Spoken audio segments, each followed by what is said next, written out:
everyone, welcome back to FluentCast. I'm Diego, and today we are going to dive into one of the trickiest but also most fun parts of English: idioms and phrasal verbs.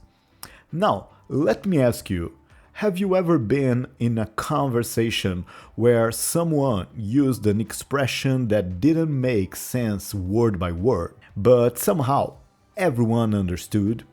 Like when someone says, "That movie blew me away," or "I need to figure out what's going on." If you've been confused by those, don't worry.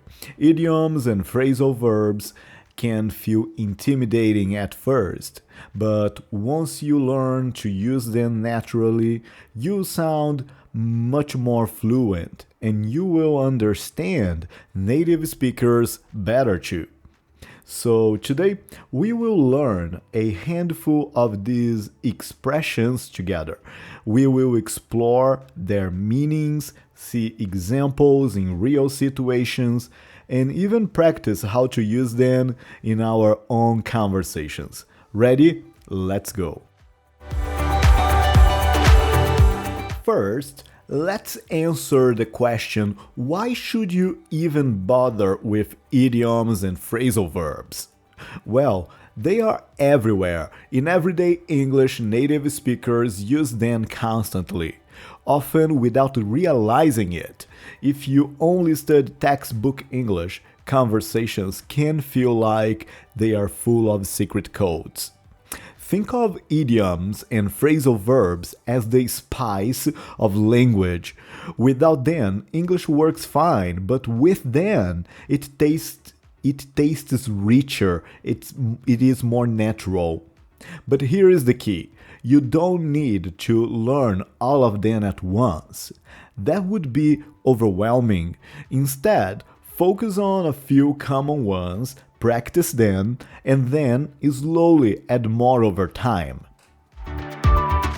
Let's start with some idioms. Remember, idioms are expressions where the meaning is not literal. I'm going to start with an easy one. Break the ice.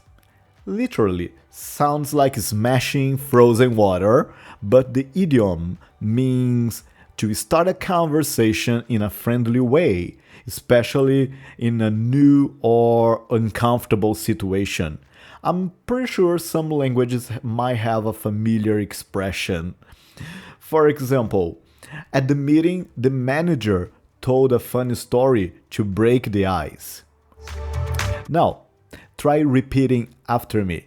I like to break the ice with, and then add your own idea. Maybe you like to break the ice with a joke, or maybe with a smile. Alright, now let's go to another idiom here. Hit the nail on the head. This means to describe something exactly right, with precision. When Maria said that learning a language takes daily practice, she hit the nail on the head. So if someone says something that is completely correct, you can use this idiom. And one more idiom here, piece of cake. Definitely, this idiom is not about desserts. It means something it's very easy. For example, the exam was a piece of cake. Cooking pasta? That's a piece of cake. These idioms makes your English sound alive. And notice, they are short, catchy, and everyone understands them. Now, let's move to phrasal verbs. These are verbs combined with little words. These words can be prepositions or adverbs like up, out, in, on, about. The list is really long. But here is the trick part. The meaning, when these verbs are combined with these little words, the meaning often changes completely. But again, don't panic. We will start small here. So let me give you one phrasal verb. Figure out.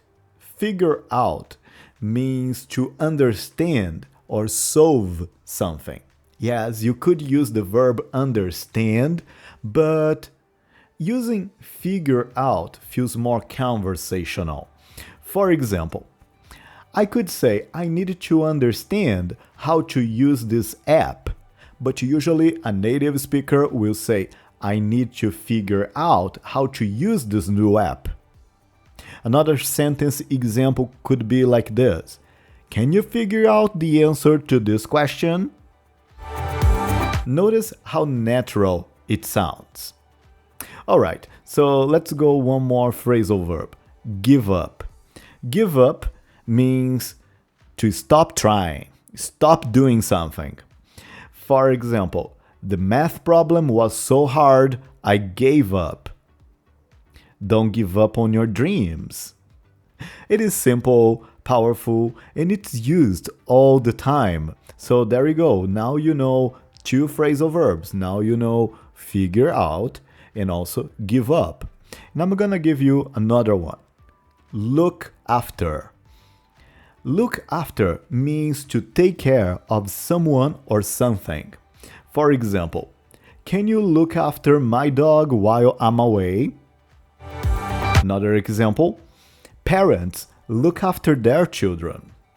So, of course, you could use take care, but look after, again, sounds more conversational.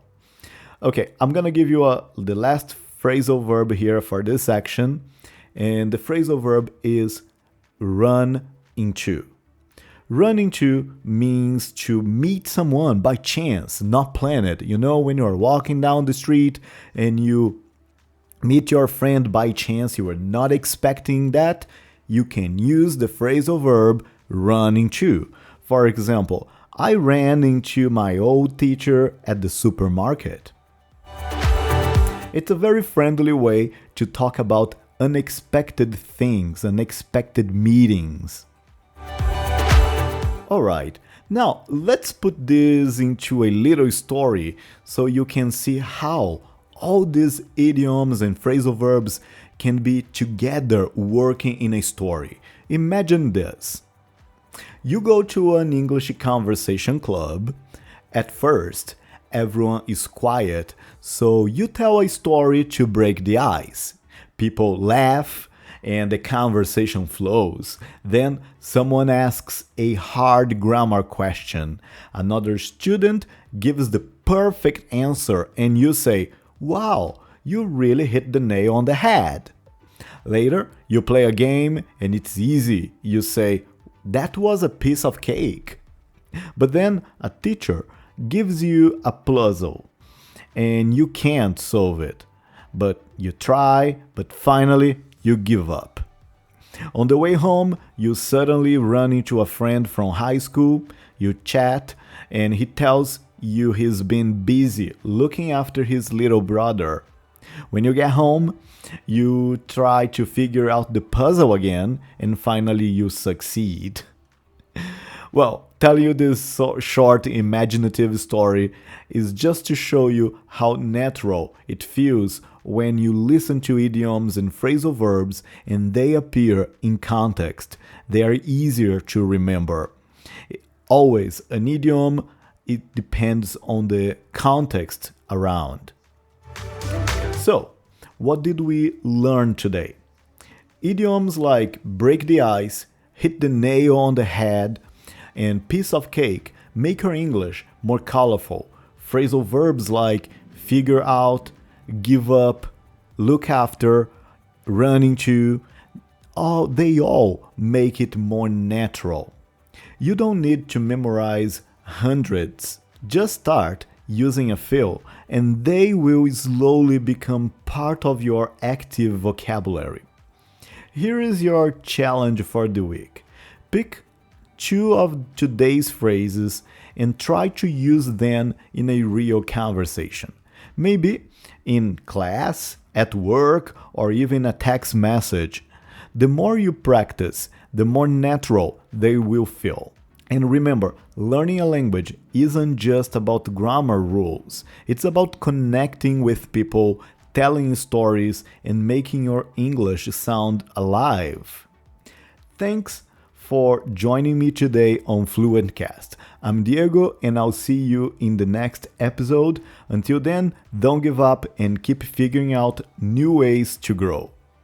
Take care, and I'll see you next Monday. Bye bye.